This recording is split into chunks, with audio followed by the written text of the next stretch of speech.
ప్రభుత్వం సిఫార్సు చేసింది కదా అని చెప్పేసి డైరెక్ట్గా ఎమ్మెల్సీలను నియమించాలని రూల్ ఏం లేదట. గవర్నర్ గారు తమిళసై గారు ఆపేశారు కదా మన పాపం ఆయన శ్రవణ్ ఎంతకాలం నుంచినో కష్టపడుతుంటే చివరికి మొన్నటిసారి గవర్నర్ కోట ఎమ్మెల్సీ వస్తే ఆగిపోయా. అందుకే కాంగ్రెస్ నుంచి అతను బీఆర్ఎస్లోకి వచ్చింది. చివరికి బీఆర్ఎస్ ప్రభుత్వం పడిపోయింది ఆయన వచ్చిన తర్వాత. దాంతో పాపం నిత్య దురదృష్టవంతుడు అయిపోతున్నాడు ఆయన. బీఆర్ఎస్ అధికారంలో ఉన్నాడు, కాంగ్రెస్లోకి వచ్చాడు. కాంగ్రెస్ పార్టీ నుంచి బీఆర్ఎస్లోకి వస్తే కాంగ్రెస్ ప్రతిపక్షం అధికారంలోకి వచ్చేసింది.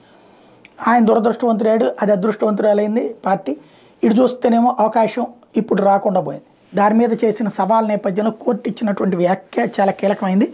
గవర్నర్ కోట ఎమ్మెల్సీల నియామకం మీద న్యాయస్థానంలో కేసు తేలే వరకు స్టే ఇవ్వాలన్న పిటిషనర్ల విజ్ఞప్తిని హైకోర్టు తోసిపుచ్చింది. అలా గవర్నర్కి ఆదేశాలు ఇవ్వడం కుదరదని తేల్చెప్పింది. తదుపరి విచారణ ఫిబ్రవరి 8వ తేదీకి వాయిదా ఇస్తూ ఆ రోజు అందరి వాదనలు వింటామని చెప్పింది. గవర్నర్ కోటాలో ఎమ్మెల్సీలుగా నియమించాలంటూ గత ప్రభుత్వం పలువురు అభ్యర్థుల పేరుతో రాజ్భవన్కు ప్రతిపాదన పంపగా గవర్నర్ తమిళసై తిరస్కరించిన విషయం తెలిసిందే. రాజ్యాంగంలోని ఆర్టికల్ 171 సబ్సెక్షన్ 5 ప్రకారం గవర్నర్కున్న విస్తృత అధికారాల మేరకు తిరస్కరిస్తున్నట్టు గవర్నర్ స్పష్టం చేశారు. దీన్ని సవాల్ చేస్తూ దాసో శ్రవణ్, కుర్ర సత్యనారాయణ హైకోర్టులో పిటిషన్ దాఖలు చేస్తారు. దీనిపై ప్రధాన న్యాయమూర్తి జస్టిస్ అలోక్ అరాదే, జస్టిస్ సూర్యపల్లి నంద ధర్మాసనం బుధవారం మరోసారి విచారణ నిర్వహించింది.